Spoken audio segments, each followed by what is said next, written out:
मोहतरम जनाब फिरोजलाला साहब, सदर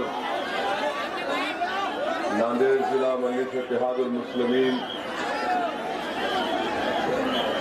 मेरे भाई जनाब याशपाल साहब, उम्मीदवार नांदेड़ पार्लिमानी हल्का। मेरे आने का मकसद सिर्फ यही है कि इस पार्लिमानी चुनाव में हम नहीं चाहते कि हिंदुस्तान में बाबा साहिब अम्बेडकर के संविधान को बचाने के लिए बहुत जरूरी है कि हम ना नरेंद्र मोदी को प्राइम मिनिस्टर बनने दें, ना कांग्रेस को प्राइम मिनिस्टर का ओहदा मिलने दें।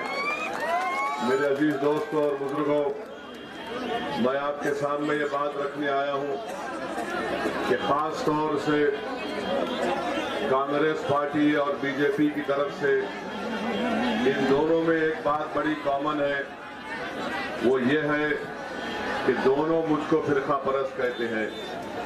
बीजेपी कहती है कि ओवैसी कम्युनल है, कांग्रेस कहती है कि मैं कम्युनल हूं।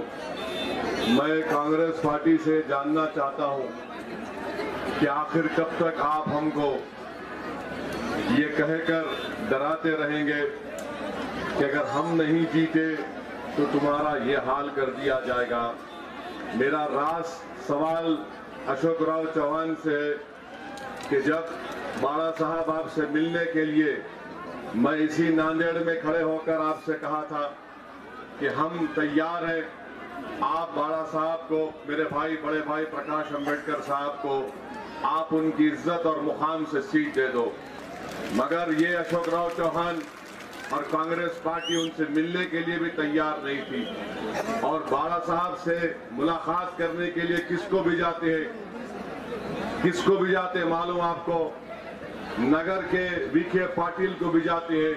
उनका बेटा बीजेपी में चले गया, विखे पाटिल का बेटा बीजेपी में चले जाता है। और अशोक राव तुम मुझे कहते हो कि मैं वोट काटने को आया हूं। अशोक राव सुन लो, नांदेड़ के हर गली कूचा मेरा घर है, मेरा और मैं आपको बता रहा हूं कि मेरे आबा अजदाद, मेरे बुजुर्ग यही नांदेड़ में पैदा हुए, यहां से किसी वक्त में निकलकर हैदराबाद को गए थे। तो मैं यहां पर आया हूं, आप तमाम से गुजारिश करने आया हूं कि इंशाअल्लाह ताला याशपाल भिंगे जब यहां से मेंबर ऑफ पार्लियामेंट आप तमाम की दुआओं से और आपके वोट से मुंतखब होंगे, आप इस बात को जहन नशीन कर लो मेरे नांदेड़ के बुजुर्गों, असदुद्दीन ओवैसी, याशपाल भिंगे, मेरे बड़े भाई प्रकाश अंबेडकर साहब और वंचित बहुजन अघाड़ी के जितने एमपी जीतेंगे, इम्तियाज जलील और बिहार किशनगंज से अख्तरुल ईमान, हम तमाम जब दिल्ली को जाएंगे तो मोदी को प्राइम मिनिस्टर बनने नहीं देंगे इंशाअल्लाह। ये बात आप लिख के रख लो, मैं आपसे वादा कर रहा हूं कि हम हिंदुस्तान का प्राइम मिनिस्टर नरेंद्र मोदी को बनने नहीं देंगे। हम ना उसको वोट देंगे, और हिंदुस्तान के जो हालात है, ना कांग्रेस के पास मेजॉरिटी आने वाली है, ना बीजेपी के पास आने वाली है। दिल्ली में वही बादशाह बनेगा जिसका साथ प्रकाश अंबेडकर साहब देंगे। दिल्ली में वही प्राइम मिनिस्टर बनेगा जिसका साथ चीफ मिनिस्टर तेलंगाना चंद्रशेखर राव देगा। दिल्ली में वही प्राइम मिनिस्टर बनेगा जिसका साथ आंध्रा का जगन मोहन रेड्डी देगा। और हमको इस वक्त में मेरे भाई, ये वक्त बीज बोने का नहीं है, ये वक्त फसल काटने का वक्त है। इसीलिए मेरी आपसे गुजारिश है कि आप याशपाल भिंगे साहब को बेखौफ होकर अपने वोट का इस्तेमाल करिए। ये लिस्ट में कहा गया कि अशोक चौहान यहाँ पर बहुत सी बातें मेरे बारे में बोले। अशोक राव चौहान बोलते मेरे बारे में क्योंकि उनको हिंदुस्तान में एक ही बाप नजर आता हूं, मैं नजर आता हूं, कोई नजर नहीं आता उनको। इनको जवाब देने वाले का नाम ओवैसी है। अशोक राव चौहान को, कांग्रेस पार्टी को हर चीज मुझ में बुरी लगती, हर चीज मुझ में बुरी लगती। अच्छा है क्योंकि मैं तुम्हारे साथ ठहर कर अपने आप को बुरा नहीं कर सकता। हिंदुस्तान की हकीकत सुनो नांदेड़ के लोगों, आज ये लोग बड़ी बड़ी बातें करते हैं, मगर अगर आप स्ट्रक्चर कमेटी पढ़ेंगे, मिश्रा कमीशन पढ़ेंगे, कुंडू कमेटी पढ़ेंगे, महमूदुर रहमान कमेटी पढ़ेंगे, हिंदुस्तान में जितने फसादात हुए पढ़ेंगे, श्री कृष्णा कमीशन की रिपोर्ट पढ़ेंगे। तो मैं पूछना चाहता हूं अशोक राव चौहान से, बताओ 6 दिसंबर 92 को दिल्ली में किसकी सरकार थी? दिल्ली में किसका होम मिनिस्टर था?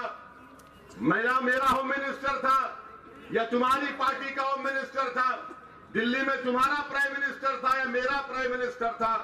जब बंबई की सड़कों पर मासूम इंसानियत का कत्लेआम हो रहा था, श्री कृष्णा कमीशन की रिपोर्ट, ये तुम्हारा कांग्रेस का वो दुमछल्ला एमएलए आरिफ नसीम, उसने गया था कोर्ट को, वो कोर्ट को गया था कि श्री कृष्णा कमीशन की रिपोर्ट क्या होगा। श्री कृष्णा कमीशन की रिपोर्ट का आज अशोक राव आकर डरा रहे। अरे याद रखो, मुस्लिम अकलियत हो या दलित हो या गरीब हो या दंगर समाज के लोग हो, ये तमाम गरीबों से, हिंदुस्तानियों से अपील कर रहा हूं, इस इलेक्शन में आपको ना मोदी से डरना है, ना अशोक राव से डरना है, ना अमित शाह से डरना है, ना आरएसएस से डरना है। आपको उम्मीद के साथ अपने वोट का इस्तेमाल करो। मैं आपसे गुजारिश करने आया हूं, ये डर डर कर कब तक जिएंगे आप? हिंदुस्तान में अब तक 16 पार्लियामेंट के इलेक्शन हो गए। जब कभी इलेक्शन होता, हमारे बुजुर्गों के पास आकर बोलते, देखो हजरत, जिंदगी मौत का मामला है, सेकुलरिज्म को बचाना है, गंगा जमुनी तहजीब को मजबूत करना है, अगर आप नहीं करेंगे तो आप मर जाएंगे, आपकी मस्जिद पे हमला हो जाएगा, दलितों को नुकसान हो जाएगा।